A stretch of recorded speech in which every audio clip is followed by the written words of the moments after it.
మీ తాకట్టు బంగారం కష్టాలకి good bye చెప్పండి. వెంటనే ఎన్ గోల్డ్ కి కాల్ చేయండి.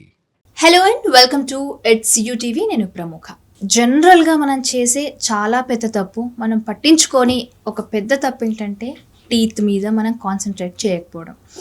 ఓకే, మార్నింగ్ లేసాం, అలా బ్రష్ చేసేసుకున్నా అయిపోయింది కదా అనుకుంటాం. కానీ అది ఎంతవరకు క్లీన్ అయ్యింది, ఎన్ని జర్మ్స్ ఉన్నాయి, దానివల్ల ఎలాంటి బ్యాక్టీరియా ఫామ్ అవుతుంది, రేపు పొద్దున అది టీత్ డిసీజెస్ ఎలాంటివి వస్తాయి అని కూడా మనకు తెలీదు. సో చాలా కామన్గా మనం మాట్లాడుకునేది అలా పంటి నొప్పి వస్తుంది, లేకపోతే ఇంకేదో అని చాలా కామన్ ఇష్యూగా తీసుకుంటాం కదా. అసలు వాటి వల్ల ఎలాంటి ప్రాబ్లమ్స్ వస్తాయి, దేన్ని ఎలా ట్రీట్ చేయాలని చెప్పడానికి మనతో పాటు డాక్టర్ రవలి గారు ఉన్నారు. మాట్లాడేద్దాం. హలో రవలి, ఎలా ఉన్నారు? ఫైన్, బాగున్నారు. ఒకసారి మీ పళ్ళు చూపించండి, టీత్ చూపించండి. మీ నవ్వులు చెక్ చేస్తారా? అంటారు కదా, ఇంటిని చూసి ఇల్లాలని చూడాలని. సో ఫస్ట్ డెంటిస్ట్ దగ్గరకు వచ్చినప్పుడు వాళ్ళ టీత్ చూడగానే మనకు కాన్ఫిడెన్స్ వచ్చేస్తుంది. ఓకే, పళ్ళు చాలా పల్లవరిసి అందంగా ఉంది, నీట్గా ఉన్నాయి, సో మావి కూడా అలాగే అయిపోతాయని. సో అవునండి, ఫస్ట్ ఈ డెంటిస్ట్ లైఫ్ ఎలా ఉంటుందండి? లైక్ అంటే ఎమర్జెన్సీస్ ఉండవు. ఇఫ్ అక్యూట్ పెయిన్స్ ఉన్నాయి, లేకపోతే మేజర్ పెయిన్ ఉంది అంటే లైక్ ఒక పెయిన్ కిల్లర్ వేసుకోవడం, పేషెంట్ వెయిట్ చేస్తారు. ఓకే, సో డైరెక్ట్గా ఎమర్జెన్సీస్ అనేది ఉండదు. లైక్ ఈజీ గోయింగ్, ఓకే, కొద్దిగా వర్క్ ప్రెషర్ అది ఏ ఫీల్డ్ అయినా ఉంటుంది. In dentist also little bit work ఎక్కువ ఉన్నా, హెక్టిక్ ఉన్నా కొద్దిగా ఇబ్బంది ఉంటుంది, కానీ ఎమర్జెన్సీస్ ఉండవు. ఓకే, నేను ఒక క్వశ్చన్ అడిగిస్తాను. అంటే చాలా క్వశ్చన్స్ ఉన్నాయి, అందులో ఇది స్పెసిఫిక్గా ఎందుకు చెప్పానంటే, కొందరు మనతో మాట్లాడుతున్నప్పుడు వాళ్ళ పళ్ళు ఏంటండి ఇట్లా ఉన్నాయి, పాచి పట్టేసి, లేకపోతే బాగా ఎల్లో షేడ్లో అట్లా ఉంటాయి. అలాంటి వాళ్ళ మౌత్ మీరు ఓపెన్ చేసి దగ్గర నుండి చూసి ఇట్లా చూస్తారు కదా, మీ ఫీలింగ్ ఎలా ఉంటుందండి? కరెక్ట్, చాలా మంచి క్వశ్చన్ అడిగారు. మేము యూజువల్గా చదువుకుంటున్నప్పుడు మాకు ఒక కోటా ఉంటుంది. లైక్ ఇన్ని కోటాలో ఇంతమంది పేషెంట్, ఇన్ని డిపార్ట్మెంట్స్కి 25 to 30 పేషెంట్స్ని చెయ్యాలి, అలా లైక్ ఒక్కొక్క స్టూడెంట్కి ఉంటుంది. సో నా బీడిఎస్ నేను మహారాష్ట్ర చేశాను. అక్కడ యూజువల్గా ఈ పాన్పరా, గుట్కా ఇవన్నీ ఎక్కువగా తింటారు. అయితే వన్ ఫైన్ డే ఒక పేషెంట్ వచ్చారు క్లీనింగ్కి. సో ఆ ఓపీడీలో ఆ పేషెంట్ని నేనే తీసుకున్నా. లిటరల్గా నోట్లో గుట్కా నోట్లో పెట్టుకుని డైరెక్ట్గా చైర్ మీద కూర్చున్నాడు. కూర్చుంటే I was like, at least gargle చేసుకుని వచ్చే పని కదా అండి అని అడిగా. మీరు ఉన్నది క్లీన్ చేయడానికే కదా, క్లీన్ చేస్తారని నేను ఇట్లా వచ్చేసా అనడా. That's one of the shocking thing నాకైతే. అంటే ఇంత అవేర్నెస్ కూడా లేదు. ఒక క్లినిక్ వచ్చినప్పుడు ఒక డాక్టర్ ముందు ఎలా కూర్చోవాలి, లైక్ అట్లీస్ట్ మౌత్ గార్గిల్ చేసుకోవాలని లేదు. ఫైనల్గా సీనియర్స్ అందరూ వచ్చి కొద్దిగా తిట్టి, అలా రాకూడదు మీరు అని చెప్తే లైక్ వెరీ షాకింగ్. నోరు తెరిస్తే మొత్తం రెడ్గా. అప్పుడు అనిపించింది వై దిస్ ఫీల్డ్ అనిపించింది నాకు. Later on used it, never it happened again. So చాలామంది పళ్ళ సమస్యల మీద మాట్లాడతారు, కానీ పిల్లలకు సంబంధించిన పళ్ళ సమస్యలు ఉన్నాయని చాలా మందికి తక్కువగా తెలుసు, అవేర్నెస్ లేదు. అంటే నేను విన్న సరౌండింగ్స్ వాటి మటుకు నేను అడుగుతాను, అండ్ మీకు వచ్చిన కేసెస్ గురించి కూడా మనం మాట్లాడుకుంటాం. ఫస్ట్ ఏంటంటే టీతింగ్. పిల్లలకి కొందరికి 2 years తర్వాత కూడా అప్పుడప్పుడు రావడం స్టార్ట్ అవుతున్నాయి. కొందరికి కరెక్ట్ ఏజ్ నుంచి 7 months 8 months నుంచి వస్తున్నాయి, కొందరికి 1.5 yearలో చూస్తున్నాం. ఎందుకు ఎర్లీగా వస్తున్నాయి, ఎందుకు లేట్ వస్తున్నాయి, యాక్చువల్ ఏజ్ ఏది? యూజువల్గా చైల్డ్ బర్త్ ఇచ్చినప్పుడు 6 monthsకి విల్ సీ లోవర్ యాంటీ ఇన్సైజర్స్ వచ్చేస్తాయి. అది కరెక్ట్ ఏజ్. 6 months కల్లా లైక్ మనం బన్నీ టీత్ అని ఎక్కిరిస్తూ ఉంటాం పిల్లలు. సో అది కరెక్ట్ ఏజ్ అనమాట. 6 monthsకి ద కిడ్కి ఆ టీత్ బెడ్ అనేది ఫామ్ అయిపోయి లైక్ 6 monthsకి ఎరప్ట్ అయిపోతాయి బయటకి. ఇప్పుడు నవ్వేడేస్ మనం చూస్తుంది ఎక్కువ అంటే చాలా డిలేడ్. ఇప్పుడు 1 year అయినా కూడా ఒక టీత్ కూడా రాకపోవడం అట్లాంటివి జరుగుతున్నాయి. బికాస్ జెనెటిక్ ఇన్వాల్వ్ అవుతుంది అండ్ గ్రాడ్యువల్గా మన జనరేషన్ కూడా మారుతుంది. సో లేట్గా రావడం అనేది కామన్ అయిపోయింది. ఫస్ట్లో టైంకి వచ్చేసాయి, ఇప్పుడు లేట్గా రావడం, ప్రతి కిడ్కి ఫస్ట్ బర్త్డే అయినా కూడా రాకపోవడం అనేది ఇట్స్ క్వైట్ కామన్ అయిపోయింది. సో లేట్గా రావడంతో ఏంటి, లేట్గా ఊడతాయి. సో లేట్గా ఊడడం వల్ల పర్మనెంట్ వచ్చేది మాత్రం కరెక్ట్ కరెక్ట్గా టైంకి వచ్చేస్తుంది. ఓకే. సో ఇదేంటంటే కొద్దిగా పేరెంట్స్ మానిటర్ చేసుకుని డిలేడ్గా ఊడుతున్నాయి లేకపోతే పర్మనెంట్ టీత్ ఆల్రెడీ లోపల నుంచి ఎరప్ట్ అయిపోతున్నాయి అని తెలిసినప్పుడు డెంటిస్ట్ దగ్గర తీసుకొస్తే will look into it fit mandatory అయితే will remove the milk teeth అనమాట. ఓకే. ఓకే. అంటే నేను చూసిన వాళ్ళల్లో 7 monthsకి ఒక పాపకు వచ్చేసాయి అండ్ ఇంకొక బాబుకి 1 year అయిపోయిన తర్వాత ఒక 3 monthsకో ఏమో అప్పుడు రావడం స్టార్ట్ అయ్యాయి.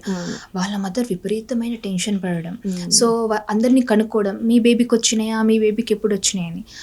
సో తను ఇలాగ మీ దగ్గరికి డాక్టర్ దగ్గరికి రావడం, కన్సల్ట్ అవ్వడం ఇలా.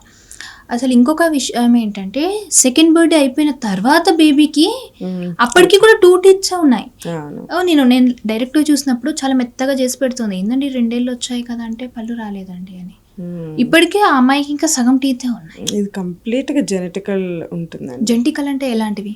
లైక్ మదర్కి 4 fathersకి కానీ ఇట్లా లేట్గా రావడం, లేకపోతే వాళ్ళ 4 fathersకి లేట్గా అలాంటివి ఏమన్నా ఉంటే లైక్ ఆబ్వియస్గా DNA క్యారీస్ కాబట్టి కిడ్స్కి కానీ మన వాళ్ళకి కానీ వాళ్ళకి వీ కెన్ సీ.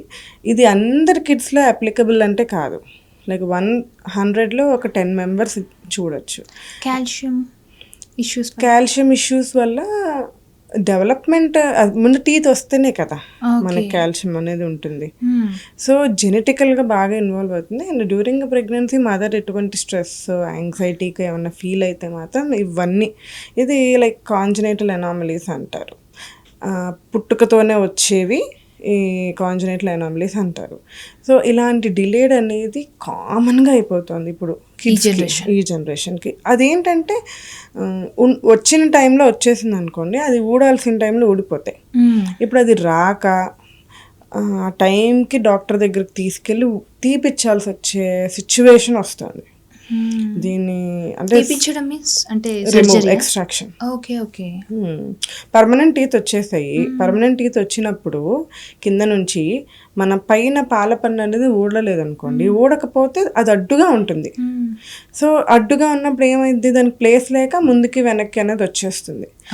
సో అలా వంకర పళ్ళు, ఈ మాల్ అక్లూషన్స్, మాల్ అలైన్మెంట్స్ ఇవన్నిటికీ రావడానికి కారణం. ఓకే. ఓకే. చిన్నప్పటి నుంచి we need to be very ప్రిసైజ్గా మానిటర్ చేసుకుంటూ ఉండాలి. ఓకే. యాక్చువల్లీ నాకు పర్సనల్గా అంటే నేను 4th class ఉన్నప్పటి నుండి మెల్లిమెల్లిగా నాకు ఊడడం స్టార్ట్ అయ్యాయి. ఎలా అంటే వెనక నుండి పళ్ళు వస్తున్నాయి, ముందు పళ్ళు ఇంకా ఊడడం మొదలవ్వలేదు. ఆ తర్వాత ఒక రోజు ఇలాగే చెరుకు ఏదో తింటుంటే అవంతలు అవే ఊడిపోయాయి టప్పుమని ఇలా లాగేసినప్పుడు అనమాట. అండ్ పైన కూడా మనకి ఆల్రెడీ టీత్ పాలపన్ను ఉంది, పైనుండి ఇంకొక పన్ను వచ్చింది, అది మాత్రం ఊడట్లేదు.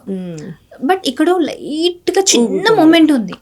ఇంకా అది చూసాను నేను ఇలా అనేసి నా డిగ్రీ ఫస్ట్ ఇయర్లో తీసేసా ఇట్లా అనేసి. ఇలా ఏమైనా ఇన్ఫెక్షన్స్ వచ్చే ఛాన్స్ ఉంటుందా అంటే ఇప్పుడు ఇన్ఫెక్షన్స్ వచ్చే ఛాన్స్ అంటే ఇప్పుడు బ్రషింగ్ చేస్తున్నాం. బ్రషింగ్ చేస్తే ఈచ్ అండ్ ఎవ్రీ కార్నర్కి బ్రష్ వెళ్ళింది అనుకోండి, ఇన్ఫెక్షన్ ప్రోన్ అనేది తగ్గుతుంది.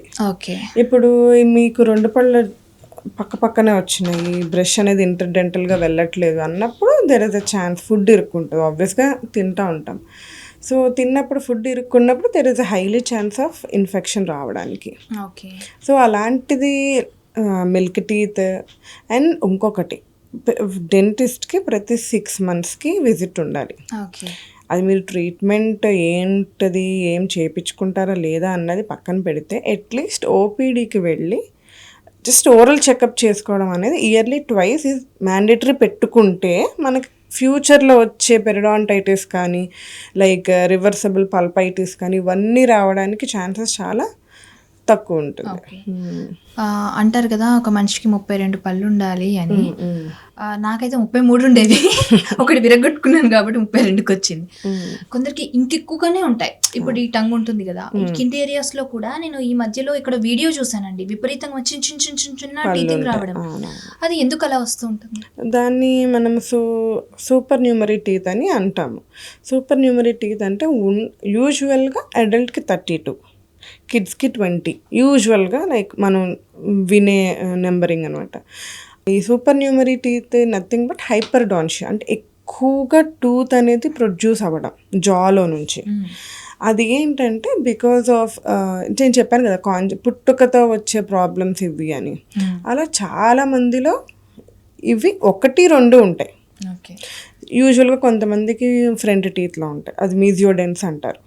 ఇప్పుడు కొంతమందికి వెనక దంతాల దగ్గర ఎక్స్ట్రా టీత్ వస్తూ ఉంటుంది. కొంతమందికి జ్ఞానదంతం వెనకాల వస్తూ ఉంటాయి, డిస్టోమోలార్స్ అంటారు వాటిని. సో ఇంకోటి ఏంటంటే ఇవి రావడానికి గల కారణాలు మన during a time of tooth formation ఒక్కొక్కరికి ఎక్కువగా ఉంటాయి, ఒక్కొక్కరికి తక్కువగా ఉంటాయి, అన్ప్రెడిక్టబుల్, చెప్పలేం. ఇప్పుడు విజ్డమ్ టీత్ అంటే ఇప్పుడు మనకు ఇక్కడ వస్తాయి టీత్ అండ్ పైనుండి కూడా వస్తాయండి. మనకు 4 ఉంటాయి. అది ఎప్పుడు వస్తాయి పైనుండి? At the age of 17 to 25లో బయటకు ఎరప్ట్ అవుతాయి. ఒకవేళ రాకపోతే లోపలే ఉంటాయి, ప్రాబ్లం సైడ్ ఎఫెక్ట్స్ ఏముండదు. ఇప్పుడు బోన్లోనే ఉండి చిగురు కవర్ అయిపోయింది అనుకోండి, మనం ఫుడ్ తింటున్నాం, ఆ చిగురు కవర్ అయిపోయి ఉంటుంది కాబట్టి దానికి డిస్టర్బెన్సెస్ ఏమి ఉండవు. అలా కొంతమందికి కోరదంతాలు అంటే కెనైన్స్ అంటారు, కోరదంతాలు కూడా బోన్లోనే ఇంపాక్ట్ అయిపోయి ఉంటాయి, కిందకి రావు. ఇక్కడ ఈ కెనైన్స్ అవి లోపల బోన్లోనే ఇంపాక్ట్ అయిపోయి ఉంటుంది, బయటికి రాదు. దాన్ని మనం అవకాశం ఉంటే ఆర్థోడాంటిస్ట్ ఈ ఆర్థోడాంటిక్ ట్రీట్మెంట్స్ వల్ల తీస్తారు, చిన్న మినీ ఇంప్లాంట్స్ వేసి బయటకు లాగే అవకాశం ఉంది. ఇఫ్ పేషెంట్కి ఏమీ ప్రాబ్లం లేదు, ఇబ్బంది లేదు అన్నప్పుడు బోన్లో ఇంపాక్ట్ అయిన కెనైన్స్ అలానే ఉంటాయి. సో దానివల్ల బయటికి రాని పళ్ళకి ఇబ్బంది ఏమి ఉండదు. మనకి ఇక్కడ టీతింగ్ వస్తూ ఉన్నప్పుడు విజ్డమ్ టీత్ కొందరిలో మెల్లిగా ఇయర్ పెయిన్ స్టార్ట్ అవుతుంటుంది, స్టార్టింగ్ స్టేజెస్. అదంతా ఎందుకు జరుగుతూ ఉంటుంది? ఇప్పుడు ఫీవర్ ఉంటుంది కొందరికి ఒక 2-3 days. డెఫినెట్లీ. ఇప్పుడు 17 to 25 yearsలో రావాలి, కొంతమందికి 25 years దాటినా కూడా రాదు. ఆఫ్టర్ 25 ఎరప్షన్ అనేది స్టార్ట్ అవుతూ ఉంటుంది. ఆఫ్టర్ 25 స్టార్ట్ అయినప్పుడు యూజువల్గా జ్ఞానదంతాలు వల్ల వచ్చే ప్రాబ్లం ఏంటంటే జ్ఞానదంతాలు వచ్చే టైంకి మిగిలిన టీత్ అన్నీ ఎరప్ట్ అయిపోయి ఉంటాయి. ఆల్మోస్ట్ 28 టీత్ ఎరప్ట్ అయిపోయి ఉంటాయి. ఎరప్ట్ అయిపోయినాక దానికి జా సైజ్లో ప్లేస్ సరిపోదు.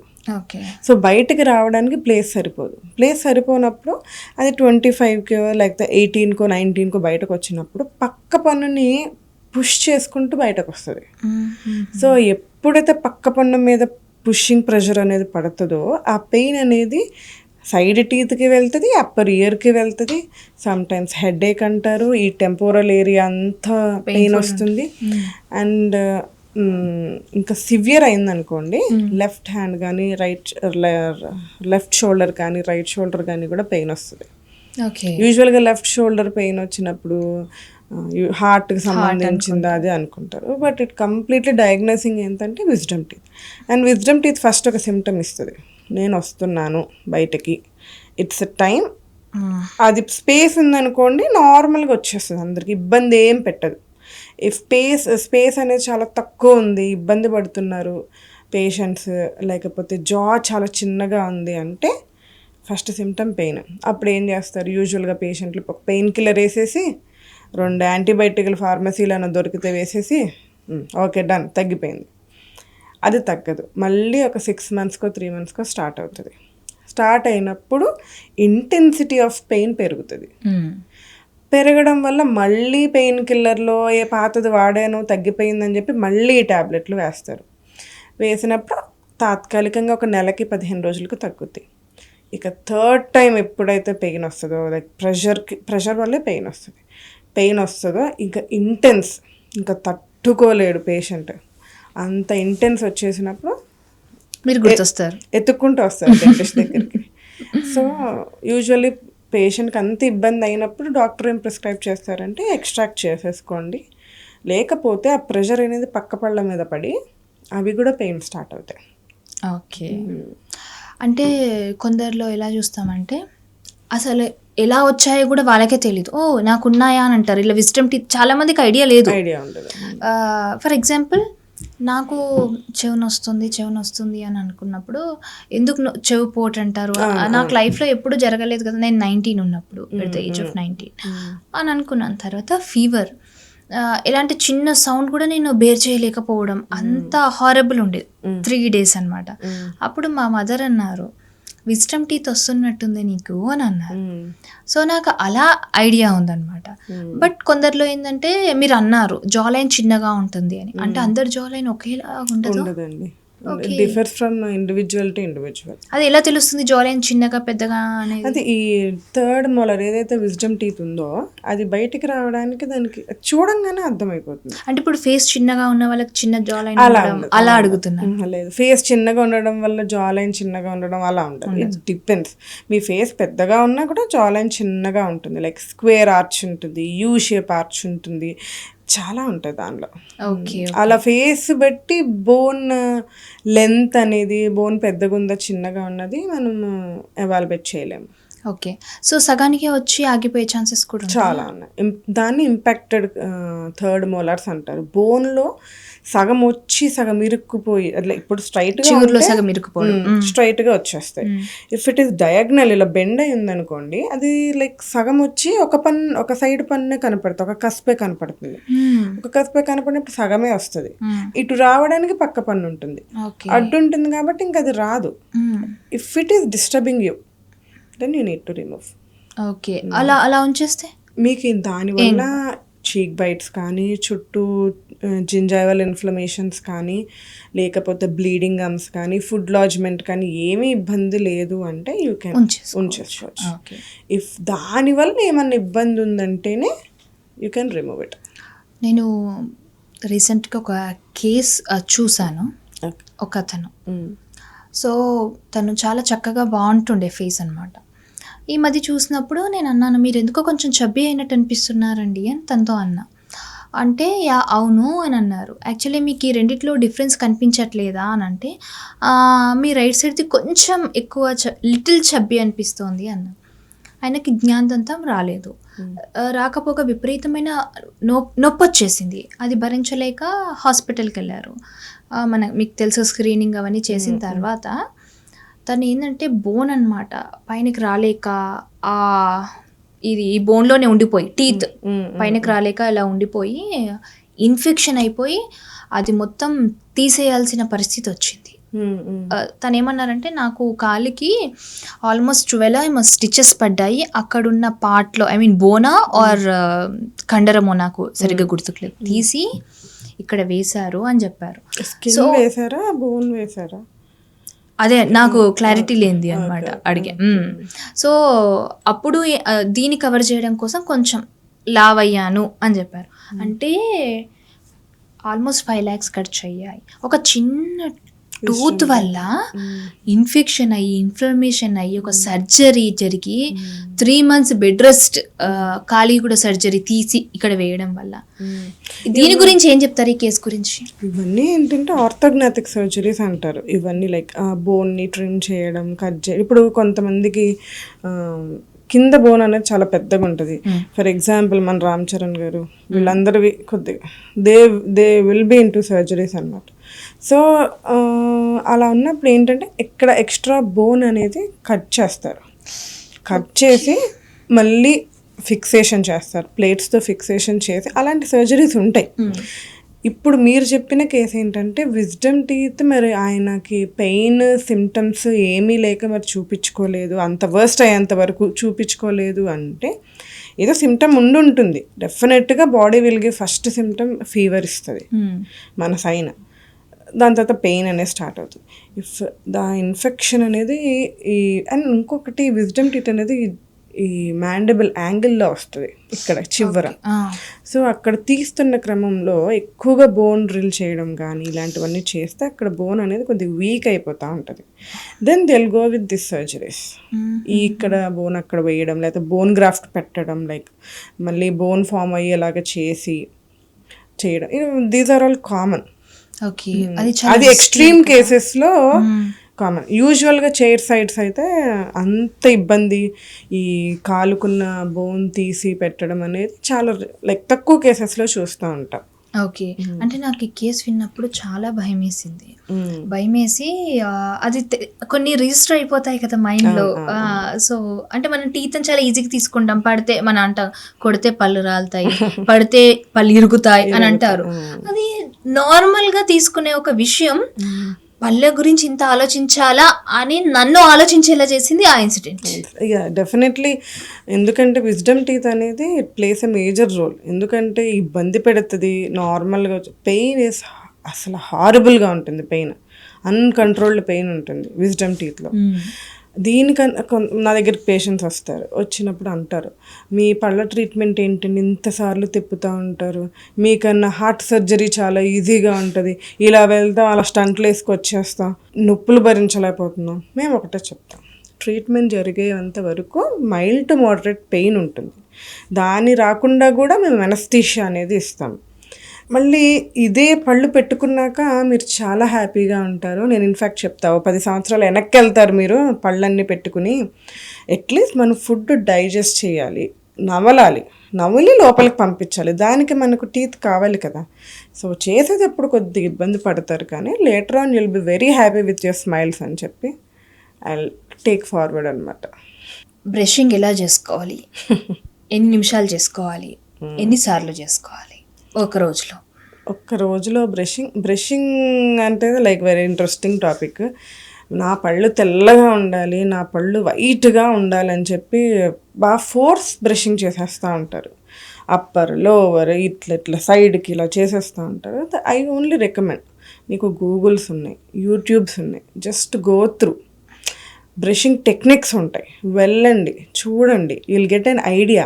ఎలా పడితే అలా చేసేస్తే మనకి ఎనామిల్ అనేది వర్న్ అవుట్ అయిపోతుంది. వన్స్ ఎనామిల్ వర్న్ అవుట్ అయిపోయింది అనుకోండి, there you feel sensitivity. Why? Because the second layer of teeth బయటకు వస్తుంది. డెంటిన్, మనకి టీత్లో మొత్తం 3 లేయర్స్ ఉంటాయి, ఎనామిల్, డెంటిన్, పల్ప్ అని. ఎనామిల్ ఉన్నంత వరకు you doesn't feel any kind of sensitivity కానీ ఏది మీరు ఫీల్ అవ్వరు. ఇప్పుడు నార్మల్గా మనకి ఎలా ఉందో అలా ఉంటుంది. ఒక్కసారి ఎనామిల్ వేర్ అవుట్ అయిపోయింది అనుకోండి, ఎనామిల్ లేయర్ అనేది వెళ్ళిపోతుంది లేకపోతే తక్కువ అయిపోతుంది అన్నప్పుడు పేషెంట్ ఫీల్ సెన్సిటివిటీ. ఎందుకంటే సెకండ్ లేయర్ ఎప్పుడైతే బయటకు ఎక్స్పోజ్ అవుతుందో అక్కడి నుంచి పేషెంట్ ఫీల్ సెన్సిటివిటీ. మనం బ్రషింగ్ చేసి ఎనామిల్ వర్న్ అవుట్ అయిపోయినప్పుడు ఈ పేషెంట్కి సెన్సిటివిటీస్ కానీ అక్కడ అలా అంటారు, నాకు పళ్ళు జుమ్ అంటున్నాయి, పులుపు తినలేకపోతున్నా. సో ఒక్కొక్కళ్ళ బాడీకి స్వీట్ స్టిములై అనేది ఉంటుంది, స్వీట్ తీసుకోలేరు. హాట్ ఉంటుంది, హాట్ పదార్థాలు ఏమైనా తీసుకున్నప్పుడు జుమ్మని లాగడం. కొంతమందికి పులుపు, మేజారిటీ వచ్చేసి పులుపు అండ్ స్వీట్కి బాగా సెన్సిటివిటీగా ఫీల్ అవుతారు. బ్రషింగ్ అనేది మనం 2 minutes కన్నా ఎక్కువ చేయకూడదు విత్ ప్రాపర్ బ్రషింగ్ టెక్నిక్స్. అంటే బ్రషింగ్ టెక్నిక్స్ అంటే ఇప్పుడు బ్రష్ ఉంటుంది, పైన ఇలా చెప్పండి, ఫింగర్, ఈ ఫింగర్ ఉంది కదా, ఈ ఫింగర్ని ఏంటంటే పైనుంచి ఇలా కిందకి, కింద దాన్ని ఇలా పైకి, అంతేగాని ఇలా కాదు. ఇలాగే సో పైన దాన్ని కిందకి. లేదు కన్వీనియంట్గా ఉండడానికి సర్క్యులర్ మోషన్స్లో ఇలా తీసుకోవాలి. సర్క్యులర్ మోషన్స్లో తీసుకుంటే అది పైన చిగురు నుంచి కింద చిగురికి రౌండ్గా తిరిగి క్లీన్ అవుతుంది. సర్క్యులర్ మోషన్స్లో అలవాటు పడడానికి కూడా చెయ్యి ఇబ్బంది పడతారు. సో వన్స్ అది అలవాటు అయిందనుకోండి, కాన్షియస్గా మనం అలా చేసుకుంటామంటే అప్పర్ జింజావల్ లేయర్ నుంచి లోవర్ జింజావల్ లేయర్ నుంచి క్లీన్ అవుతుంది టీత్. ఇలా చేసేస్తే ఓన్లీ టీతే. What about the gum? చాలా మంది ఈ ముందు పళ్ళను కూడా ఇలా చేసుకోవాలి, వెరీ మైల్డ్గా చేసుకోవాలి, 2 minutes. నేను అదే చెప్తా పేషెంట్స్కి, don't increase the duration, increase the frequencies అని చెప్తా. లైక్ ఒకటికి 2-3 సార్లు చేయండి బ్రష్, కానీ 2 నిమిషాలు మాత్రమే చేయాలి. ఓకే, మనం ఒక 2-3 years నుంచి చూస్తున్నాం వైబ్రేషన్తో బ్రషెస్ వస్తున్నాయి విత్ బ్యాటరీస్ తోటి. అవి ఎంతవరకు సేఫ్? It's safe. ఇప్పుడు హ్యాండిక్యాప్డ్ పీపుల్ ఉన్నారు, ఇఫ్ చిన్న పిల్లలు ఉన్నారు, వాళ్ళు ఏంటంటే అదే కాన్షియస్గా చేయరు, అలా ఇలా ఆడుకుంటూ చేస్తారు. సో ఇప్పుడు handicapped people like elderly people వాళ్ళకి ఏంటంటే చేతిలో అంత లైక్ స్ట్రాంగ్నెస్ లేక ఏదో నార్మల్గా, అలాంటి వాళ్ళకి ఎలక్ట్రిక్ బ్రష్ అనేది ఉపయోగపడుతుంది. బికాస్ హెడ్ అనేది రొటేటరీ మూమెంట్స్ ఉంటుంది. నేనేమన్నా ఇప్పుడు బ్రష్ సర్క్యులర్ మోషన్స్ అన్నా, సర్క్యులర్ మోషన్స్లో చేసుకుంటే neat. And same electric brush కూడా ఇలా రొటేటరీ మూమెంట్స్. సో ఇలా పెట్టుకున్నారనుకోండి, సో ఆ రొటేటరీ మూమెంట్స్తో క్లీన్ అవుతుంది. క్లీన్ అయినప్పుడు పేషెంట్కి కంప్లీట్గా ఓరల్ హైజీన్ అనేది మెయింటైన్ అవుతుంది. అండ్ ఒకటి కొంతమంది అడుగుతారు పేషెంట్ నన్ను, ఎలక్ట్రిక్ బ్రష్ బెస్టా, నార్మల్ బ్రష్ బెస్టా? Doesn't mean it is electric or it will be manual. మీ టెక్నిక్ అనేది కరెక్ట్గా ఉండాలి, దట్స్ ఆల్. అప్పుడు ఏంటంటే oral hygiene maintain. And 2 minutes 2 minutes కన్నా ఎక్కువ చేస్తే పళ్ళు అనేవి ఎరేడ్ అయిపోతాయి. ఓకే. కొందరు ఈ సౌండ్స్ చేస్తుంటారు పళ్ళతోటి, పళ్ళు నమలడం అంటారు, కొందరు పళ్ళు కొరకడం అంటారు. అది ఎందుకు చేస్తుంటారు? లైక్ టీత్ గ్రైండింగ్ అంటారు, లేదా టీత్ క్లెంచింగ్ అంటారు. ఇవన్నీ ఏంటంటే కొద్దిగా సైకలాజికల్ డిసార్డర్స్. పిల్లల్లో కూడా నిద్రపోయేటప్పుడు, అదే నిద్రలో వింటుంటాం పిల్లలకి. అది మనము మెడికల్ టర్మ్స్ లో బ్రక్సిజం అంటాము. ఎందుకంటే వాళ్ళకి తెలియకుండా నిద్రలో అలా సౌండ్ చేసుకుంటూ కొరుక్కుంటూ వాళ్ళకి తెలియదు. అండ్ ఇంకొకటి మన ఇలా అని కాకుండా పిల్లల్లో గ్రైండింగ్ సౌండ్ అది ఎందుకంటే యూజువల్గా మనము ఫీడింగ్ ఇస్తాం చిన్న పిల్లల్లో కన్సిడర్ చేసుకుంటే. 2 years బేబీ అయితే ఫీడింగ్ ఇస్తాం. ఫీడింగ్ ఇచ్చినప్పుడు వాళ్ళు అలా అఫెక్ట్ చేసి చేసి చేసి వాళ్ళకి అది హ్యాబిచ్యువేట్ అయిపోతూ ఉంటుంది. హ్యాబిచ్యువేట్ అయిపోయి నిద్రలో కూడా they start clenching like this. అది కొద్దిగా ఏజ్ వచ్చినాక రికవర్ అయిపోతుంది. ఇప్పుడు ఎల్డర్లీ పీపుల్ క్లెన్స్ చేస్తున్నారు, లైక్ గ్రైండింగ్ చేస్తున్నారు, కోపం వచ్చేస్తుందంటే పళ్ళు కొరికేస్తారు. అలాంటివి ఏంటంటే due to completely because of stress and anxiety. We need to control ఈ రెండు, సైకలాజికల్గా అండ్ స్ట్రెస్ రిలీవ్ చేసుకోవాలి అండ్ యాంగ్జైటీ ఫీల్ అవుతుంటే these are all leads to clenching. ఇప్పుడు మనకు కోపం వచ్చినప్పుడే కదా క్లెన్స్ చేస్తాం. అలా పెద్దవాళ్ళు కూడా నిద్రలో కూడా క్లెన్స్ చేస్తారు. ఆ చిన్నప్పటి నుంచి హ్యాబిట్ అనేది పోకుండా వాళ్ళకి హ్యాబిచ్యువేట్ అయిపోయి ఒక ఏజ్ వచ్చినాక వాళ్ళకి తెలియకుండానే అవుతుంది. పార్ట్నర్స్ ఎవరైతే ఉంటారో వాళ్ళు రికగ్నైజ్ చేస్తారు, నువ్వు నైట్ పూట ఇట్లా గ్రైండ్ చేస్తున్నావు, ఇలా కొరుకుతున్నావు, సౌండ్ వస్తుంది అని అలా చెప్తే కానీ తెలియదు. అలాంటప్పుడు ఏమైందంటే కంప్లీట్గా కొరికేసరికి ఎనామిల్ అనేది పోతుంది. ఎనామిల్ అనేది పోయి సైజ్ ఆఫ్ టీత్ తగ్గిపోతూ ఉంటుంది. ఎనామిల్ మంచిగా ఉన్నప్పుడు హైట్ కానీ ఇది కానీ ఉంటుంది. సో ఫస్ట్ సైన్ మనం చూసేది ఏంటంటే హైట్ తగ్గిపోతుంది టీత్ది. దానికి సిమ్టమ్ ఏంటంటే ఎనామిల్ పోతున్నట్టు. అండ్ ఇంకొక టీత్ అనేది ఉన్న కలర్ కన్నా yellowish-గా కనపడతాయి. అప్పుడు ఏంటంటే మన teeth colour completely depends of the enamel layer. ఇక డెంటినల్ లేయర్ అనేది కొద్దిగా yellowish to white ఉంటుంది.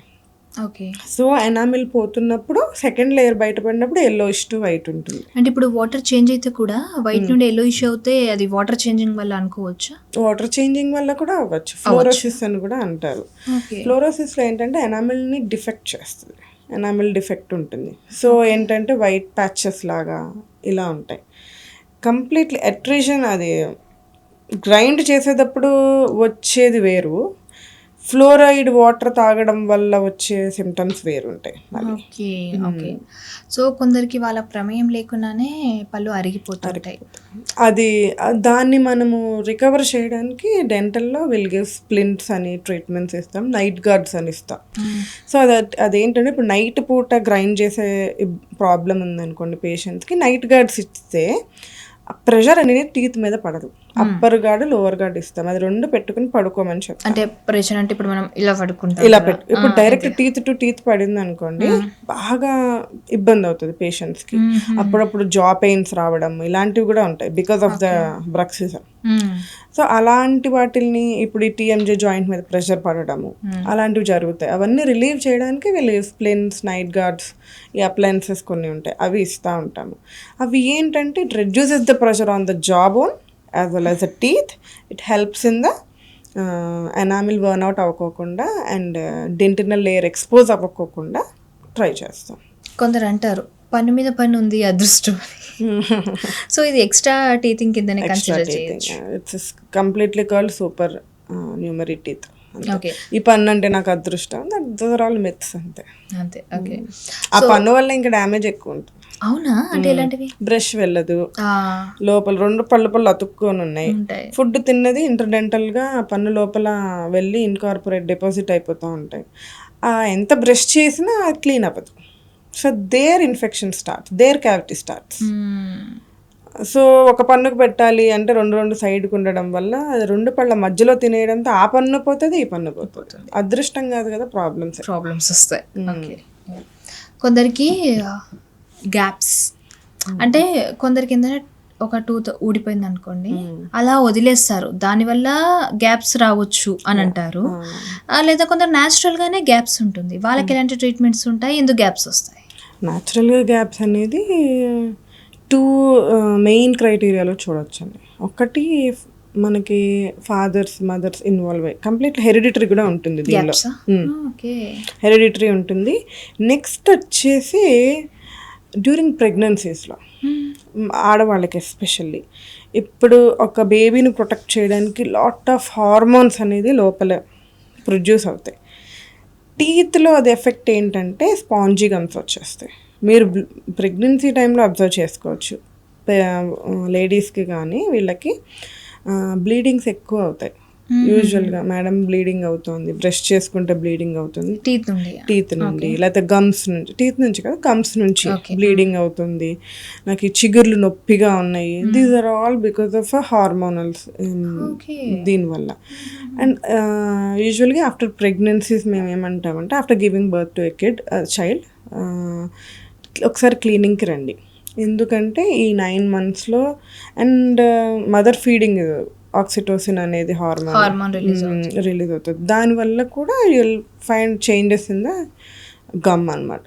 సో గమ్ స్పాంజీ అవ్వడం, అక్కడ నుంచి బ్లీడింగ్ రావడం, సో ఇవన్నీ మనము తెలియకుండా టీత్ కూడా చాలా సెన్సిటివ్ అనిపిస్తాయి. సెన్సిటివిటీ అంటే టెండర్నెస్గా ఉన్నట్టు అనిపిస్తాయి. So these are all the signs in the during pregnancies.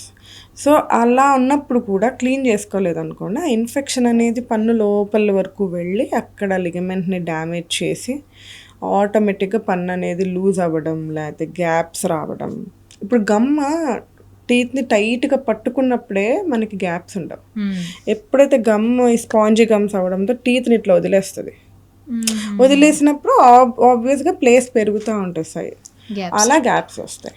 Okay, కొందరికి ఏదైనా టీత్ విరిగిపోయినా ఎక్కడన్నా పడి అలా వదిలేసిస్తారు, ఆ గ్యాప్ని ఫిల్ చేసుకోరు, దానివల్ల కూడా రిమైనింగ్ ఏవైతే ఉన్నాయో టీత్ గ్యాప్స్ వచ్చే ఛాన్స్ ఉందని విన్నా, నిజమా? నిజమే. ఇప్పుడు ఒక టీత్ వాట్ ఎవర్ దర్ దాని క్యావిటీగా వచ్చింది, లేకపోతే పిరియాపైకల్ ఇన్ఫెక్షన్సే వచ్చింది, ఒక డెంటిస్ట్ రిమూవ్ చేస్తారు. రిమూవ్ చేసినప్పుడు డెంటిస్ట్ కంపల్సరీ చెప్తారు ఇమీడియట్గా అది హీల్ అయిన తర్వాత రీప్లేస్మెంట్ చేసుకోండి అని. కొంతమంది ఏంటి అక్కడికి ప్రాబ్లమ్ సాల్వ్ అయిపోయిందని వదిలేస్తారు due to the several conditions. తర్వాత కొన్ని అండ్ డెంటల్లో ఏంటంటే ఇమ్మీడియట్గా you can't find any symptoms. Over the years ఏమైందంటే మన టీత్ అనేది ఆ స్పేస్లోకి జరుగుతూ ఉంటాయి, జరిగి షిఫ్టింగ్ అవుతుంది, మీజియల్ డ్రిఫ్టింగ్స్ అవుతూ ఉంటాయి. ఎప్పుడైతే షిఫ్టింగ్ అవుతుందో ఈ ముందు పళ్ళు అనేది ఇప్పుడు ఇక్కడ పన్ను తీస్తారు, అక్కడ గ్యాప్ ఉంది, పక్క పన్ను ఆ ప్లేస్లోకి కదలడం జరుగుతుంది.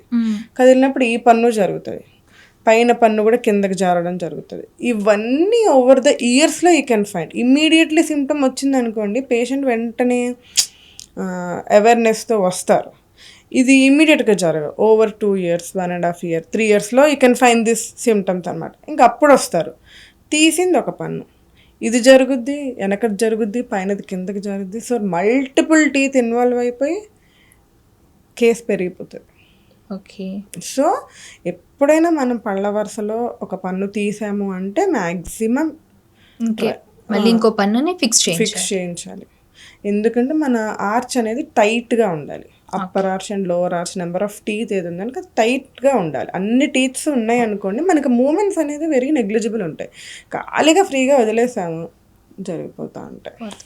ఓకే, సో ఈ క్యాప్స్ అంటారు కదండి, అంటే గ్యాప్స్ని ఫిల్ చేయడానికి కొందరు హీరోయిన్స్ కానీ చాలామంది నేను బయట చూశాను, కొందరికి చాలా అందమైన స్మైల్ ఉంటుంది, ఇలా ఓపెన్ చేయగానే కరెక్ట్ అలా గ్యాప్ ఉంటుంది, కాన్సన్ట్రేషన్ మొత్తం అక్కడికి వెళ్తుంది, దాన్ని మిడ్ లైన్ డయాస్టిమా అంటారు. ఓకే, వాళ్ళకి ఎలాంటి ట్రీట్మెంట్ ఉంటుంది? దానిలో మీకు ఇప్పుడు అడ్వాన్స్ చాలా వచ్చినాయండి. ఫస్ట్ పాతకాలంలో బ్రేసెస్ అని మీరు చూసే ఉంటారు, బ్రేసెస్ అని, స్టీల్ బ్రేసెస్ అని, సెరమిక్ బ్రేసెస్ అని చాలా ఉంటాయి. ఇప్పుడు అడ్వాన్స్ వచ్చేసి ఇన్విజిలైన్ అండ్ అలైనర్స్ ఇంకా చాలా ఉన్నాయి. అవి ఏంటంటే ఇప్పుడు పాతకాలంలో బ్రేసెస్ వాడితే మంత్లీ క్లినిక్ విజిట్ చేయాల్సి వస్తుంది. ఇవేంటంటే ఇన్విజిలైన్ కానీ అలైనర్స్ కానీ సెల్ఫ్ ట్రీటింగ్ అనమాట. మీరే ఒక 15 డేస్కి మార్చుకోవచ్చు, లేకపోతే 1 వీక్కి వాళ్ళు ఇస్తారు టైం స్పాన్, ఆ టైంలో మార్చుకోవచ్చు. సెల్ఫ్ ట్రీటింగ్ ఉంటుంది. ఓకే. సో మంత్లీ డెంటిస్ట్ని విజిట్ చేసి వైర్స్ని టైట్ చేయించుకొని అలాంటివి ఏమి ఉండవు. సెల్ఫ్ ట్రీటింగ్ ఉంటుంది. ఇంకొకటి ఈజీ మెయింటెనెన్స్ ఉంటుంది. అండ్ ఇంకొకటి ఏంటంటే ట్రీట్మెంట్ కూడా ఇంట్లో నుంచే చేసుకోవచ్చు. If you're working women, monthly మీరు క్లినిక్కి వెళ్ళలేరు, సో మీకు మీరే సెట్ తీసేసుకోవచ్చు, మీకు మీరే ఆ సెట్ పెట్టేసుకోవచ్చు. ఈ టైం నుంచి ఈ టైంకి సెట్ వాడాలి, ఈ టైం నుంచి ఈ టైం కానీ ఒక నెంబర్ ఆఫ్ సెట్స్ అనేది మీకు ఇస్తారు. Okay. So easy of treatment ఉంటుంది. ఇంకొకటి బ్రేసెస్లో ఆ వైర్ గుచ్చుకోవడం, బ్లీడింగ్ అవ్వడం, అక్కడ అల్సరేషన్స్ అవ్వడం, ఇవన్నీ ఇబ్బందులు ఈ ఇన్విజిలైన్ అలైనర్స్లో ఉండదు. ఓకే. మధ్యలో పైన ఒకటి సెట్ చేయడం కోసం అటుపక్కన ఇటుపక్కన ఉన్న హెల్దీ ఆ టూత్ని గ్రైండ్ చేసి ఫిక్స్ చేస్తారు కదా, దాన్ని ఏమంటారు, ఏంటి అసలు ప్రాసెస్? బ్రిడ్జింగ్ అంటారు. బ్రిడ్జింగ్. ఇప్పుడు ఒక పేషెంట్ వచ్చారు, ఇక్కడ పన్ను పోయింది, సో అక్కడ పన్ను పెట్టాలంటే మనము ఒక క్రౌన్ తీసుకొచ్చి చిగురు మీద అతికించలేం. సో దానికి ఏం చేస్తామంటే అడ్జసెంట్ టీత్ పక్కన 2 పళ్ళని అరగదీసి దాని మీద క్యాప్ పెడతాం. లైక్ ఇట్స్ సపోర్ట్ అనమాట. మధ్యలో క్యాప్ పెట్టడానికి పక్క 2 టీత్ని సపోర్ట్ తీసుకుని క్యాప్ పెడతారు. ఇప్పుడు అదే అంటే అడ్వాన్స్ టెక్నిక్స్ ఏంటంటే ఇంప్లాంట్స్ అని వచ్చింది. ఒక్క పన్ను తీశారు, ఇమీడియట్గా అక్కడే ఒక స్క్రూ లాంటిది ఉంటుంది. ఆ స్క్రూ అనేది బోన్లోకి డ్రిల్ చేస్తారు. ఆ డ్రిల్ చేసి అక్కడే ఇంకా పక్క పన్నుని డిస్టర్బెన్స్ ఏమి చెయ్యకోకుండా, ఇప్పుడు పక్క పన్నుని ఎప్పుడైతే డిస్టర్బ్ చేస్తామో మన సౌండ్ స్ట్రక్చర్ ఆఫ్ టూత్ని కాంప్రమైజ్ చేసినట్టు. ఇప్పుడు అదొక 15-20 ఇయర్స్ వచ్చే టీత్ని మనం అరగదీసేసి చిన్నగా చేస్తాం. చిన్నగా చేసినప్పుడు ఏమైంది, దాన్ని సౌండ్ స్ట్రక్చర్ ఆఫ్ టీత్ అంటే హెల్దీ టీత్ని గ్రైండ్ చేయడం, దానివల్ల యూఆర్ కాంప్రమైజింగ్ యువర్ టీత్. ఒక పన్ను పెట్టడానికి 2 పళ్ళు అరగదీస్తారు.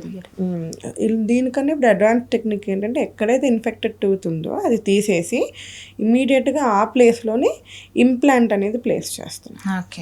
అప్పుడు ఏంటంటే పక్క పన్ను డిస్టర్బ్ చేయరు, ఓన్లీ అక్కడే ఇంప్లాంట్, అక్కడే క్యాప్ పెడతాం. ఓకే. ఒక 10 years బ్యాక్ అనమాట. సో ఇప్పుడు మీరు ఏదైతే చెప్పారో ఇంప్లాంట్ చేయడం అనేది, అప్పుడు డాక్టర్ని మామూలుగా అడిగినప్పుడు ఏది బెటర్ అంటారు ఒక 50 years ఉన్న ఆవిడలో అంటే, ఇంప్లాంటేషన్లో ఏమైనా చిన్న సమస్యలు వచ్చే ఛాన్సెస్ ఉంటాయి, ఇన్ఫ్లమేషన్ అవుతుంది, ఇలా దానికంటే మీరు ఇందాక చెప్పారు కదా బ్రిడ్జ్ వేయడం బెటర్ అనేసి ఆవిడకు బ్రిడ్జ్ వేశారు. సో ఇన్ఫ్లమేషన్ వస్తుందంటారా నిజంగా? ఎందుకంటే ఇప్పుడు టీత్ పరంగా మనం వేస్తాం. ఇఫ్ ఎల్డర్లీ ఇప్పుడు యంగ్ ఇండివిజువల్స్లో అనుకోండి, సిస్టమిక్ డిజార్డర్స్ అనేది ఉండవు, లైక్ డయాబెటీస్ కానీ థైరాయిడ్స్ కానీ వాట్ నాట్ ఉండవు, హెల్దీగా ఉంటుంది. గమ్ కానీ ఎడ్జసెంట్ బోన్ కానీ ఇవన్నీ. ఇప్పుడు ఎల్డర్లీ పీపుల్లో if the patient is diabetic ఉన్నా కూడా will go for implants. But if it is uncontrolled sugar levels ఉన్నాయనుకోండి, కంట్రోల్లో లేదు, లైక్ ఫాస్టింగ్ ఎక్కువ, HbA1c's ఎక్కువ ఉన్నాయి, అన్కంట్రోల్డ్ షుగర్స్లో ఉన్నప్పుడు ఇంప్లాంట్స్ ఫెయిల్ అయ్యే ఛాన్సెస్ ఉంటాయి. ఓకే. లోపల నుంచి సిస్టమిక్ డిజార్డర్స్ ఉంటే ఇట్ డిపెండ్స్, ఈ కేస్ క్రైటీరియాలో ఫిట్ అవుతుందంటే will definitely go with the implants. If the patient is not having is very normal healthy, ఏం ఇబ్బందులు లేవు అన్నప్పుడు, బ్లడ్ డిజార్డర్స్ కూడా ఏమీ లేవు అన్నప్పుడు ఇంప్లాంట్కి వెళ్ళిపోవచ్చు. ఓకే. సో కొందరిలో మనం అంటే నేను చూసిందంతా కూడా గూగుల్ ఫొటోస్లో అనమాట. సో మనకి ఏదైనా ఇష్యూ రాగానే ఫస్ట్ గూగుల్లోనే కదా సెర్చ్ చేసేది.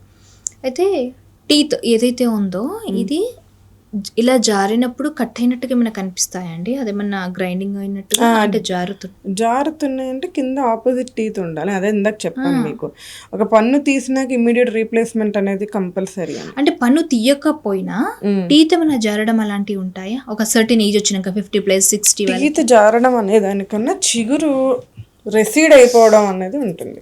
చిగురు అనేది ఆబ్వియస్గా ఏజ్ పెరుగుతున్నప్పుడు పట్టు తగ్గిపోతుంది.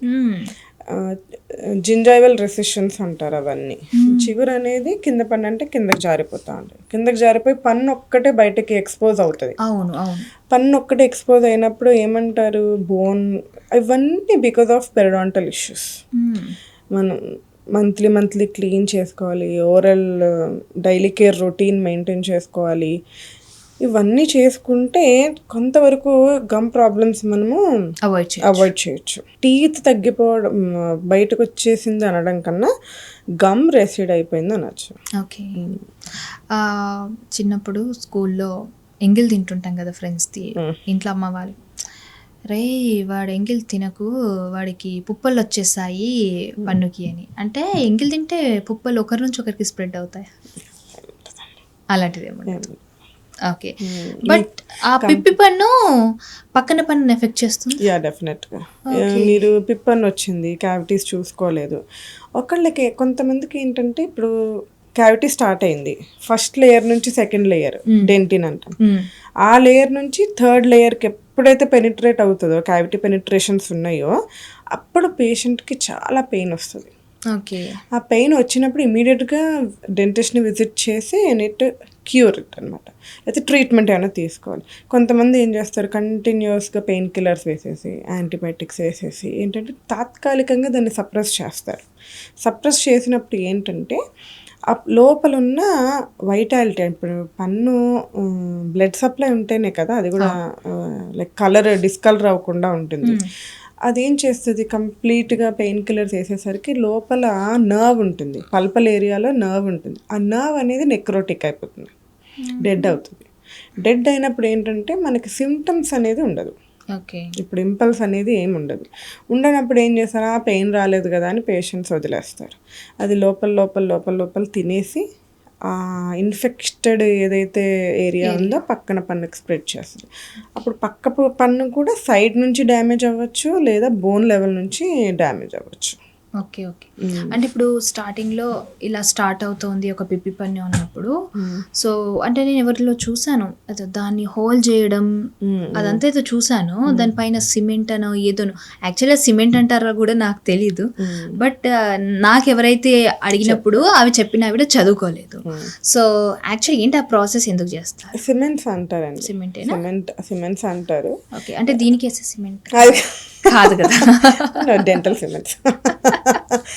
ఇప్పుడు టీత్ని లైక్ చిన్న మైక్రో హోల్ లాగా చేసి దానిలో సిమెంట్ పెట్టడం ఏంటంటే, ఇప్పుడు క్యావిటీ వచ్చింది, ఎక్కడైతే ఇన్ఫెక్టెడ్ క్యావిటీ ఏరియా ఉందో అదంతా క్లీన్ చేసేసి దానిలో సిమెంట్స్ పెడతారు. సో దట్ ఆ క్యావిటీ అనేది థర్డ్ లేయర్ వరకు వెళ్లకుండా, స్ప్రెడ్ అవ్వకుండా ఆపడానికి it acts as a barrier.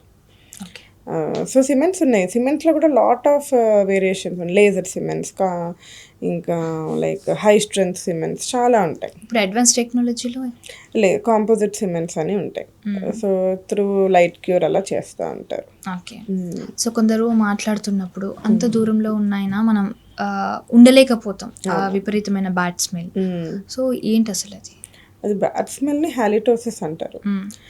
అదేంటంటే లైక్ ఇది డైలీ ట్వైస్ బ్రష్ చేసుకోకుండా, ఏది తిన్నా ఫుడ్ డిపాజిట్స్ ఉండిపోవడం, ఇట్ డిపెండ్స్. ఇప్పుడు కొంతమందిలో అంటారు పేషెంట్స్ నా దగ్గరికి వచ్చి, మా బాబు 2 పూట్ల బ్రష్ చేస్తాడు, మా పక్క బాబు ఏమో అసలు బ్రషే చేయడు, కానీ అసలు క్యావిటీస్ లేవు, మా బాబు రోజు చేసినా కూడా క్యావిటీస్ ఉంటాయి. మనము బ్రషింగ్ చేస్తున్నది డిసైడ్ చేయదు నీకు క్యావిటీస్ వస్తుందా లేదా అన్నది. నువ్వు ఏ కైండ్ ఆఫ్ ఫుడ్స్ తీసుకుంటున్నావు, అసిడిక్ ఫుడ్స్ తీసుకుంటున్నావా, లేకపోతే ఈ కార్బొనేటెడ్ డ్రింక్స్ తాగుతున్నావా, స్టిక్కీ ఫుడ్స్ తింటున్నావా, లైక్ మీల్ టు మీల్ మధ్యలో ఎంత గ్యాప్ ఇస్తున్నావు, లేకపోతే మధ్యలో ఏమైనా తింటున్నావా, దీస్ ఆర్ ఆల్ మ్యాటర్స్. ఏదో బ్రష్ చేస్తున్నాను క్యావిటీ అది మ్యాటర్ కాదు. నువ్వు what kind of food you are taking, నీ ఇంటేక్ ఎలా ఉంది, ఇంటర్వెల్ టైమింగ్స్ ఎలా ఉన్నాయి, అంటే గట్ కూడా డిపెండ్ అవుతుంది. గట్ ఇంకొకటి, నువ్వు స్టిక్కీ ఫుడ్స్ తిన్నారనుకో, స్టిక్కీ ఫుడ్స్ అనేది టూత్ సర్ఫేసెస్ మీద అటాచ్ అయిపోయి ఉంటుంది. స్టిక్కీ ఫుడ్స్ లో ఎలాంటి ఫుడ్ కన్సిడర్ చేయొచ్చు? చాక్లెట్స్, జంక్ కూడా, చాక్లెట్స్, జంక్, ఇవి ఇప్పుడు 5 స్టార్ చాక్లెట్ ఇలాంటివి, ఎస్పెషల్లీ ఇది క్యారమలైజ్డ్ టీత్ స్టిక్ ఇవి. ఇప్పుడు ఆ పిల్లవాడు పక్కన పిల్లవాడు బ్రష్ చేయట్లా, కానీ ఫుడ్ అది తీసుకోవట్లా. Okay. It varies from individual to individual. ఇంకొకటి బ్రషింగ్ ఎంతసేపు చేస్తున్నాడు అయినా మా వాడికి క్యావిటీస్. సో మనం ఏంటంటే ఫస్ట్ అండర్లయింగ్ చూసుకోవాలి. ఇప్పుడు మౌత్ కూడా స్మెల్ అని అంటారు చాలామంది, అది బికాజ్ ఆఫ్ వైటమిన్ డెఫిషియన్సీస్ కూడా రావచ్చు. ఇంకొకటి మనం ప్రాపర్ బ్రషింగ్ టెక్నిక్స్తో బ్రష్ చేసుకుని మార్నింగ్ ఈవినింగ్ మౌత్ వాష్లు వాడడం, వాటర్ ఫ్లాసింగ్ చేసుకోవడం, ఏంటంటే ఫుడ్ డిపాజిట్స్ని టీత్ మీద ఉంచుకోకుండా చేసుకోవాలి. నెక్స్ట్ ఇంకోటి కన్సిడరేషన్ ఏంటంటే లోపల నుంచి యాసిడ్ రిఫ్లెక్సెస్ వస్తాయి. గ్యాస్ట్రిక్ ఇరిటేషన్ ఉన్న వాళ్ళకి కూడా ఎక్కువగా మనము ఇలా హాలిటోసిస్ అదే బ్యాడ్ బ్రెత్ అనేది చూస్తూ ఉంటాం. లోపల ఎసిడిక్ ఫుడ్ తిన్నా పడకపోయినా లోపల నుంచి ఎసిడిక్ బర్ప్స్ వస్తాయి. ఆ బర్పింగ్ వల్ల కూడా పేషెంట్కి బ్యాడ్ బ్రెత్ ఉంటుంది, అదొక రీజన్. నెక్స్ట్ వచ్చేసి జీరోస్టోమియా అంటారు, డ్రైనెస్ అవుతుంది మౌత్. అవి యూజువల్గా డయాబెటిక్ పేషెంట్స్లో చూస్తాం. అంటారు నాలుగు అంటుకుపోతుంది అంటారు, ఇవన్నీ డయాబెటిక్ పేషెంట్స్లో చూస్తాం. ఇంకొకటి సలైవరీ గ్లాండ్ డిస్ఫంక్షన్స్ ఉన్నాయనుకోండి, వాళ్ళల్లో కూడా డ్రైనెస్ ఆఫ్ మౌత్ వల్ల, ఇప్పుడు సలైవా ఉందనుకోండి బ్యాక్టీరియల్ ఇన్వేషన్స్ తగ్గిస్తుంది. ఇప్పుడు డ్రై అయిపోతుంది మౌత్, డ్రై అయిపోయినప్పుడు ఏంటి బ్యాక్టీరియల్ నెంబర్ కౌంట్ పెరిగిపోతుంది, పెరిగిపోయినప్పుడు ఇన్ఫెక్షన్ రేట్ పెరిగిపోతుంది, దానివల్ల బ్యాడ్ బ్రెత్ వస్తుంది. So these are the conditions ఇక్కడ బ్యాడ్ బ్రెత్ మనం ఎక్కువగా గమనిస్తూ ఉంటాం. సో కొందరిలో టీత్ ఆటోమేటికలీ విరిగిపోతుంది, అంటే ఫర్ సపోజ్ ఒక పైన లైన్ అనుకోండి, ఇట్లా షార్ప్ ఎడ్జెస్ ఉంటాయి ఆ షేప్ దగ్గర, కొందరికి సడన్గా చిన్న ముక్క విరిగిపోవడము, అంటే ఇలాంటి పడకుండా చేయకుండా కూడా కొందరికి నార్మల్గానే చిన్న క్రాక్ రావడము, ఇలాంటివి జరుగుతాయి పెద్దవాళ్ళలో. అండ్ పిల్లల్లో కూడా అదే నెక్స్ట్ చెప్పబోతున్నా, పిల్లల్లో బ్రౌన్ అవ్వడం లేదా సడన్గా విరగడం, ఏంటి పెద్దవాళ్ళకి పిల్లలకి ఏం డిఫరెన్స్ ఇలా జరగడం? ఒకటి ఏంటంటే ఎనామిల్ డిఫెక్ట్స్. ఎనామిల్ చిన్నపిల్లలకు కూడా ఎనామిల్ డిఫెక్ట్స్ చూస్తూ ఉంటాం. ఇప్పుడు ఎక్కువగా ఈ కార్బోనేటెడ్ డ్రింక్స్ తాగుతూ ఉంటాం, స్పోర్ట్స్ డ్రింక్ ఇలాంటివి తాగుతూ ఉంటాం, ఇలా సిప్ చేస్తాం, ముందు పళ్ళతోనే ఇలా సిప్ చేస్తాం. సిప్ చేసినప్పుడు ఏంటంటే హార్ష్ కెమికల్స్ అనేది ఎంత తీసుకుంటుంది, డైలీ 1 వీక్లో నువ్వు 2-3 టైమ్స్ 4 టైమ్స్ తాగేస్తున్నప్పుడు ఎనామిల్ అంత ప్రొటెక్షన్ ఇవ్వలేదు. సో ఏంటంటే ఎనామిల్ థిన్నింగ్ అవుతుంది. ఎనామిల్ థిన్నింగ్ అయ్యి ఆటోమేటిక్గా ఏదైనా కొరికినా, ఏదన్నా పాల ప్యాకెట్స్ కానీ మిల్క్ ప్యాకెట్ ఇలా తయారు చేసిన ఎనామిల్ చిప్ ఆఫ్ అయిపోతుంది, అలా కూడా అవుతుంది. Okay okay. అంటే ఈ ఆల్కహాల్ తీసుకునే వాళ్ళలో కూడా you can say it. Okay. So మీరు రెగ్యులర్గా చూసే కేసెస్ ఏంటి, ఏది సివియారిటీ ఎక్కువగా ఉన్న కేసెస్ వాళ్ళు వస్తారు? యూజువల్గా ఈ టొబాకో కన్సంప్షన్స్ పేషెంట్స్ వస్తాం, చెప్తే వింటారా అండి? వినరు. పన్ను తీపించుకుంటారు, తీపించుకుని వెళ్తారు. ఇమీడియట్ స్మోకింగ్ చేయడం వల్ల అది హీల్ అవ్వదు, అక్కడ నుంచి డ్రై సాకెట్స్ ఫామ్ అవుతాయి. హీల్ అవ్వకుండా అక్కడ నుంచి స్పేస్ ఇన్ఫెక్షన్స్ ఫామ్ అవుతాయి. These are the severe conditions. ఇంకొకటి ఓరల్ క్యాన్సర్స్. ఓరల్ క్యాన్సర్స్ అనేది ఇది టొబాకో కన్సంప్షన్స్ కానీ, ఇది గుట్కా తంబాకు ఇలాంటివి తింటూ ఉంటారు. అవేం చేస్తారు, ఇలా తీసుకుని ఇలా నలిపి ఓరల్ మ్యూకోసాలో పెడతారు. ఇప్పుడు మనం బయట స్కిన్ వేరు, ఇట్స్ క్వైట్ టఫ్, లోపల లైనింగ్ వెరీ సెన్సిటివ్. ఆ సెన్సిటివ్ ఏరియా మీద నువ్వు కొన్ని ఇయర్స్ పాటు అది నువ్వు పెట్టి అక్కడ ఏంటంటే స్కిన్ అనేది బాగా డ్యామేజ్ అయిపోతుంది. డ్యామేజ్ అయిపోయి it leads to some cancers, oral cancers. So ఒక్కసారి ఓరల్ క్యాన్సర్ అటాక్ అయిందంటే surrounding structures also should be removed. ఎందుకంటే if it is benign spread ఉండదు, if it is carcinoma spread ఉంటుంది. సో ఆ spread depends upon the oral cancer బట్టి, like surrounding structure of tooth కానీ దవడ తీయడం కానీ, లేకపోతే సబ్మాండిబులర్ గ్లాండ్స్ తీయడం కానీ, లింఫ్ నోడ్స్ రిమూవ్ చేయడం కానీ ఇలాంటివన్నీ జరుగుతాయి. ఓకే. అందుకే సినిమా స్టార్ట్ అయ్యేటప్పుడు నేను ముఖేష్ 2 గాజులు అనేది ఇది చాలా సరదాగా వింటాము, కానీ అది మనం చూస్తే అందులో ఒక అమ్మాయిది హాఫే ఉంటుంది దవడ. అది అసలు చాలా క్వైట్ కామన్. ఇఫ్ దానిలో స్క్వామస్ సెల్ చాలా ఉంటాయి కార్సినోజెనిక్. అవి స్ప్రెడ్ అవుతుంది అంటే దవడేంటి, టంగ్ కూడా హాఫ్ ఆఫ్ ద టంగ్స్ కూడా కర్షియల్స్ వస్తుంది. మరి ఎలా స్వాలో చేస్తారో ఏదైనా తిన్నప్పుడు? ఇంకా లైక్ అంటే ఇప్పుడు half of the tongue involve అయింది అనుకోండి, హాఫ్ తీస్తారు, ఇంకా రిమైనింగ్ కొద్దిగా ఉంచుతారు అట్లా. సో ఇవన్నీ జరగకూడదు అంటే ఫస్ట్ వీటన్నిటికి దూరంగా ఉండాలి, తగ్గించాలి.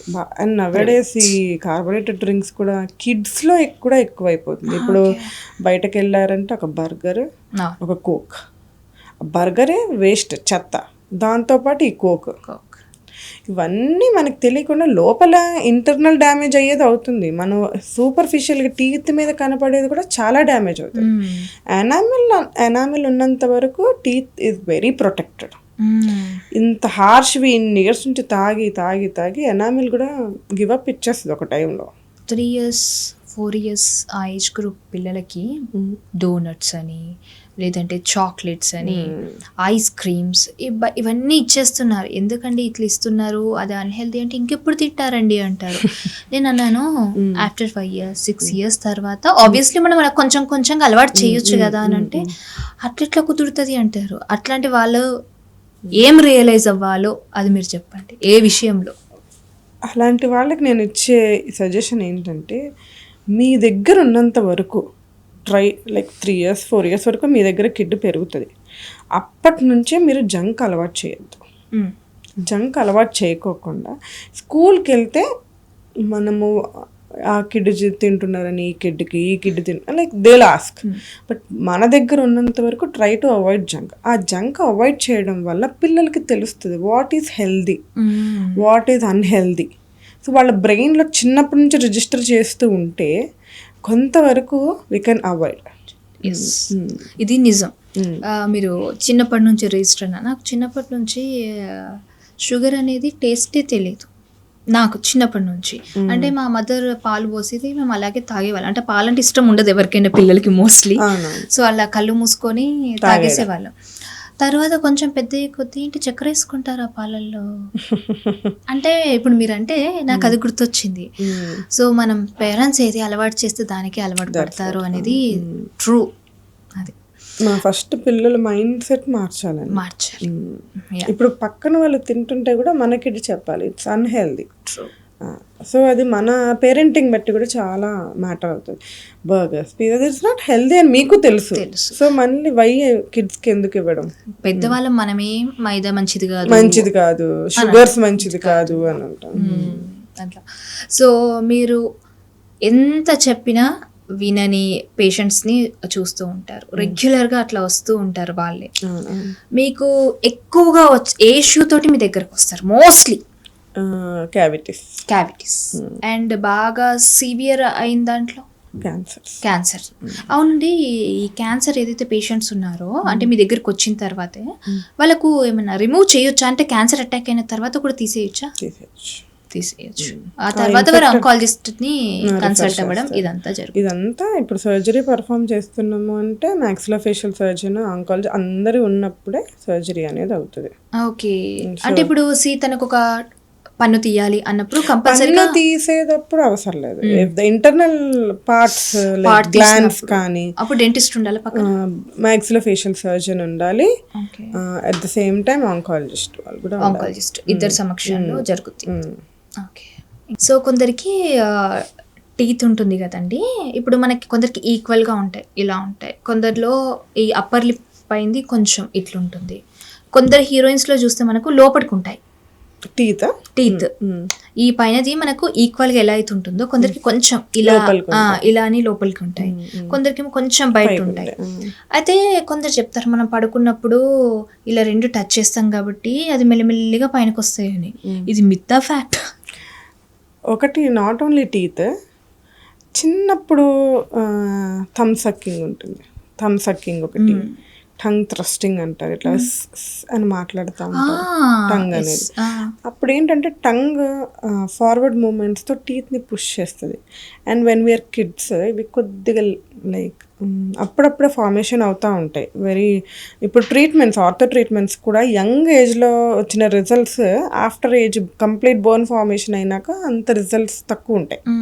సో అలాంటిగా ఉన్న చిన్న కిడ్స్ అప్పుడు ఆ థమ్ సక్కింగ్ కానీ, టంగ్ థ్రస్టింగ్స్ కానీ, లేకపోతే ఎడినాయిడ్స్ కానీ, ఓపెన్ మౌత్ బ్రీతింగ్, వీటన్నిటి వల్ల కూడా మనకి ముందుకు వచ్చేస్తాయి. అది కరెక్టే. ఓకే, కొందరిలో ఇలా వెనక్కి అని ఉంటాయి. వెనక్కి ఉంటాయి. వెనక్కి ఉన్నప్పుడు ఏంటంటే అది బై బర్త్ వచ్చింది. ఓకే, దాన్ని you can treat with nowadays lot of treatment, ortho treatments orthodontist perform చేస్తారు. Okay okay, almost basic topics అన్ని కవర్ చేసాం అనుకుంటున్నాను. ఎందుకంటే చాలా మందికి ఎక్కువగా డౌట్స్ ఉండేవి. ఇంకొకటి ఉంది, నా దగ్గరకు పేషెంట్స్ వచ్చినప్పుడు కొద్దిగా ఒక పన్ను ఇన్ఫెక్ట్ అయింది, ఇది తీసేయాలమ్మా, టీత్ ఎక్స్ట్రాక్ట్ చేయాలి అని అంటాను. వెంటనే నేను పన్ను తీసుకోనమ్మా, నాకు పన్ను తీస్తే కళ్ళు పోతాయి. విన్నాను నేను కూడా, అది బయట కొందరు అంటారు. అది బిగ్గెస్ట్ మిత్. ఇప్పుడు ఇక్కడ పైన పన్ను ఉంటుంది కదా, కొందరికి తీసుకోవాలి అని అనుకున్నప్పుడు ఇక్కడ నంటండి ఈ పన్ను నుండి అంటే ఈ నర్వ్స్ కంట ఇలా కనెక్షన్ ఉంటుందంట. సో ఇది తీస్తానంట సైట్ వస్తుందా? సైట్ వస్తుంది. కొంతమంది అయితే కళ్ళే పోతాయి అంటారు. నేను అప్పుడు చెప్తాను, నోవేర్ ఇంటర్లింక్డ్ అమ్మా, పైన కళ్ళకి కనెక్షన్ వేరు, టీత్కి కనెక్షన్ వేరు. సో పన్ను తీసినంత మాత్రాన కళ్ళు పోతున్నాయంటే ఇన్ని క్లినిక్స్ ఓపెన్ అవ్వవు కదా. పన్ను తీసిన దగ్గర కళ్ళు పోతాయి, అదొక బ్యాడ్ పేరు. సో అలాంటిది ఏం జరగదు, ఇదంతా మీ అపోహ మాత్రమే అని చెప్తాను. ఓకే, సో ఇదైతే చాలా మందికి యూజ్ అయ్యేది ఈ టాపిక్. ఎందుకంటే చాలా మంది కింది దానికంటే ఈ పైన అప్పర్ ఏదైతే ఉందో లేయర్, ఇక్కడ ఏది తీసినా కూడా కంటికి ఎఫెక్ట్ అవుతుంది అని చాలా మిత్ ఉంది. అది పన్ను తీసిన వెంటనే నాకు కళ్ళు పోతాయి, నాకు కళ్ళు కనపడవు, లైక్ వాళ్ళకి తెలియదు కాబట్టి మనం ఎడ్యుకేట్ చేయాలి అంతే. Okay, yeah, thank you so much doctor Ravali గారు. సో ఆల్మోస్ట్ బేసిక్ టాపిక్స్ అన్ని కవర్ చేసాం. ఎందుకంటే మనకు ఈ జనాలకు ఎక్కువగా ఇవే కావాలి, మనం ఎలా బ్రష్ చేసుకోవాలి, ఏంటి, దేనికి ఏది ట్రీట్మెంట్ ఉందనేది. సో ఇంకా తర్వాత ఎపిసోడ్స్లో ఒక్కొక్క టాపిక్ మీద బ్రీఫ్కి వెళ్తాం, ఇఫ్ మీరు టైం ఇస్తే. డెఫినెట్గా. ఓకే అండి, థ్యాంక్ యూ సో మచ్.